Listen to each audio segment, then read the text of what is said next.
Rumi said, if words come from the heart, they will enter the heart. Last year, I spent 145 days walking across the land I call home. I started at the edge of the sea and walked through heat, dust and rain until I reached the soft snow of my beloved Kashmir. I wanted to know precisely what it was that I loved. Was it this land? Was it a people? Was it a set of ideas? Almost immediately after I began walking, my knee started to pain. Like a hungry wolf, it would follow me everywhere I went, waiting for me to stop. And then I started to notice something. Every time I would think about stopping, every time I considered giving up, someone would come and gift me the energy to continue. Once it was a lovely little girl with a beautiful letter. Another time an old lady.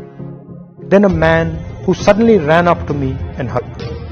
It was as if a silent energy kept helping me. There was always a din in the space where we were, with loud slogans, clicking cameras, and people pushing and shoving.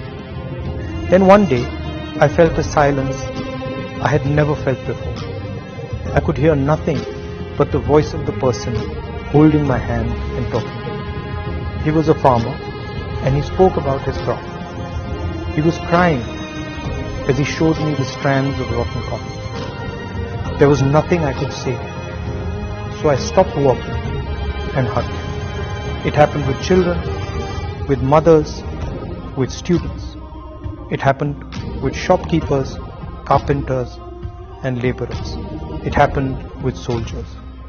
Now, I would almost never hear myself for the crowd. My attention would not move from the person who spoke into my ear. The object of my love had suddenly revealed herself. My beloved Bharat Mata was not a land. It wasn't a set of ideas. It wasn't a particular culture, history, or religion. It was the voice of every single Indian, no matter how weak or strong. India was the happiness, the fear, and the pain hidden deep inside all the voices. To hear India, my own voice, my desires, my ambitions had to fall silent. India would speak to one of her own, but only if one was humble and completely silent. How simple it had turned out to be.